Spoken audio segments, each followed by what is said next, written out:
बिस्मिल्लाहिर्रहमानिर्रहीम। अस्सलामुअलैकुम।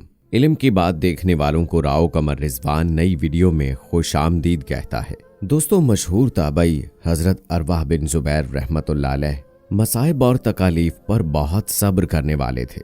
सब्र इस्तकामत के पैकर थे। एक मर्तबा वलीद से मिलने दमिश्क रवाना हुए तो रास्ते में चोट लगकर पांव जख्मी हो गया। दर्द की शिद्दत से चलना मुश्किल हो गया। सख्त तकलीफ के बायस हिम्मत न हारी और दमिश्क पहुंच गए। वलीद ने फौरन तबीबों को बुलावा भेजा। उन्होंने पांव के जख्म का बगौर जायजा लेने के बाद पांव काटने की राय पर इत्तफाक किया। हजरत अरवाह को जब इसकी इत्तला की गई तो उन्होंने मंजूर कर लिया, मगर पांव काटने से पहले बेहोशी के लिए नशा आवर दवा के इस्तेमाल से ये कहकर इनकार कर दिया कि मैं कोई भी लम्हा अल्लाह की याद से गफलत में नहीं गुजार सकता। चुनाचे उसी हालत में आरा गर्म करके उनका पांव काट दिया गया। उन्होंने किसी किस्म की तकलीफ का इजहार नहीं किया। फिर अपना कटा हुआ पांव सामने रखकर फरमाया, क्या गम है कि अगर मेरे एक उज़्व के बारे में मुझे आजमाइश में डालकर बाकी अज़ा के सिलसिले में इम्तिहान से बचा लिया गया। अभी वो इतना कह पाए थे कि उन्हें ये खबर मिली कि उनका एक बेटा छत से गिरकर इंतकाल कर गया है। उन्होंने इन्ना लिल्लाही व इन्ना इलैहि राजिऊन पढ़ा। अल्लाह, तेरा शुक्र है कि तूने एक जान ली और कई जानों को सलामत रखा, क्योंकि बाकी बेटे सलामत थे। सच है कि सब्र की हकीकत उन हजरात को पहुंची थी और इश्क़ इलाही का दावा भी उन्हीं का ज़ेबा था। जैसे कि किसी ने क्या खूब कहा है, दिल का हर दाग तबस्सुम में छुपा रखा है। हमने हर गम गमे यार बना रखा है। नौ के हर बहार से पूछो कि वो गवाही देंगे। हमने कांटों को भी गुलजार खिला रखा है। खुद मेरे दिल ने तराशे हैं गमों के पैकर। मेरे मौला ने तो हर गम से बचा रखा है। इस वाक़े के बाद वलीद के पास कबीला अव्स के कुछ लोग आए, जिनमें एक बूढ़ा और आंखों से अंधा शख्स था। वलीद ने उससे उसका हाल पूछा और उसकी बिनाई के खत्म होने का सबब दरियाफ्त किया। वो बूढ़ा कहने लगा कि मैं अपने अहलो अयाल के लिए और माल असबाब के लिए एक काफले के साथ सफर में निकला। पूरे काफले में ही शायद किसी के पास इतना माल ना हो जितना कि मेरे पास था। हमने पहाड़ के दामन में रात गुजारने के लिए पड़ाव डाला।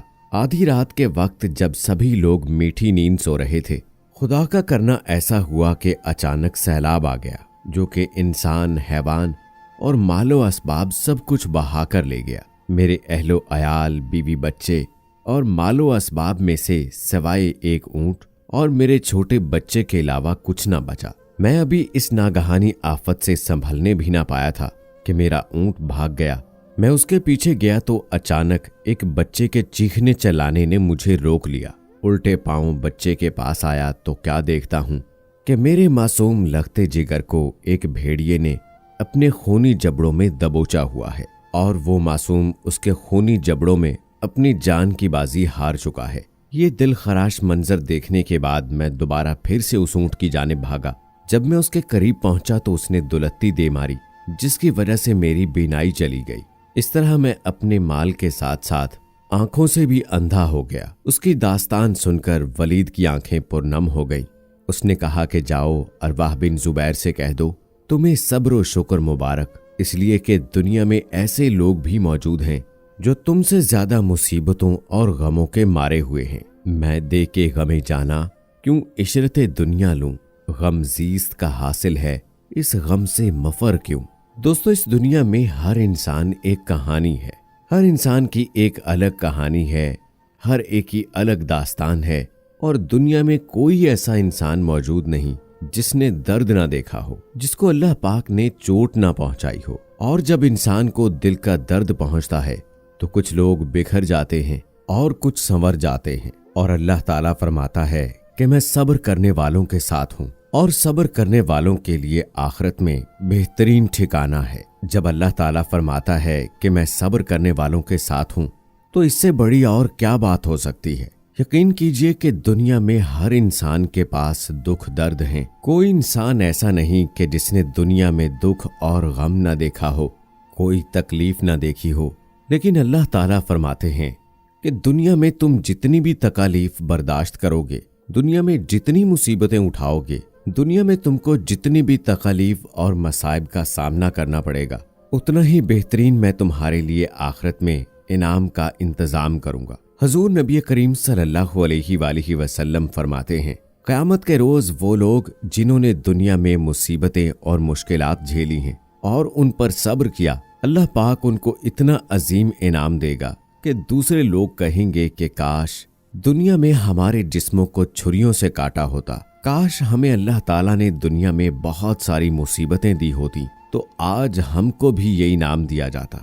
अल्लाह की आजमाइश पर सब्र करने वालों के लिए बेहतरीन ठिकाना है। दोस्तों, अल्लाह की आजमाइश पर सब्र कीजिए। अगर आपको दुख पहुंचा है, आपने किसी अपने को खोया है, और मेरे ख्याल में दुनिया में सबसे बड़ा दुख अपने किसी रिश्तेदार, अपने किसी करीबी को खोना होता है।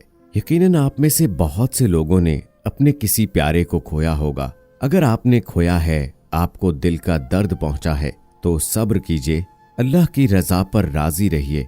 बेशक अल्लाह ताला ने आप लोगों के लिए बेहतरीन ठिकाना तैयार कर रखा है। अगर मेरी वजह से आप लोगों की आंखें पुरनम हो गई हैं या मेरी वजह से आपके लबों पर जरा सी मुस्कुराहट आ गई है तो मेरे लिए दुआ जरूर कर दीजिएगा। दोस्तों, सब्र मोमिन के लिए अल्लाह का वो इनाम है जिसकी दौलत से वो जन्नत का रास्ता पा लेता है। इंसान की दो ही हालतें होती हैं, आराम और राहत या तकालीफ और परेशानी। नेमत में शुक्र इलाही और तकलीफ में सब्र और अल्लाह से इस्ताअनत की ताकीद है। सही मुस्लिम की रिवायत है कि अल्लाह के नबी सल्लल्लाहु अलैहि वसल्लम ने फरमाया, मोमिन का मामला भी अजीब है। उसे खुशी पहुंचती है तो अल्लाह का शुक्र अदा करता है और तकलीफ पहुंचती है तो सब्र करता है। दोनों ही हालत में उसके लिए खैर है। सूरह बकरा की आयत नंबर 155 में अल्लाह ताला फरमाते हैं, हम किसी न किसी तरह जरूर तुम्हारी आजमाइश करेंगे। दुश्मन के डर से, भूख प्यास से, मालो जान से और फलों की कमी से, और उन पर सब्र करने वालों के लिए खुशखबरी दे दीजिए। नबी करीम सल्लल्लाहु अलैहि वसल्लम ने फरमाया कि आजमाइश जितनी सख्त होगी उतना ही बड़ा इनाम मिलेगा, बशर्त ये कि आदमी मुसीबत से घबराकर राहे हक से भाग ना खड़ा हो। और अल्लाह ताला जब किसी गिरोह से मोहब्बत करता है तो उनको मजीद निखारने के लिए, मजीद संवारने के लिए और साफ करने के लिए आजमाइशों में डालता है। बस जो लोग अल्लाह के फैसले पर राजी हैं और सब्र करें तो अल्लाह ताला उनसे खुश होता है। तो इसलिए दोस्तों, आपको भी अगर जिंदगी में कुछ मसाइल का सामना है, आप पर इम्तिहान की घड़ी आ गई है, तो सब्र कीजिए और अल्लाह का शुक्र अदा कीजिए। आपके तमाम मसाइल हल हो जाएंगे, ना सिर्फ इस दुनिया के बल्कि आखिरत के भी। अल्लाह से दुआ है कि अल्लाह हमें सही तरीके से दीन इस्लाम पर चलने की तौफीक अता फरमाए। आमीन सुम्मा आमीन। दोस्तों, उम्मीद करते हैं कि हमारी आज की ये वीडियो आपको पसंद आई होगी। इस वीडियो को लाइक करें, शेयर करें अपने दोस्तों के साथ। कमेंट सेक्शन में अपनी राय जरूर दीजिएगा। मिलते हैं अगली वीडियो में, तब तक के लिए अल्लाह हाफिज।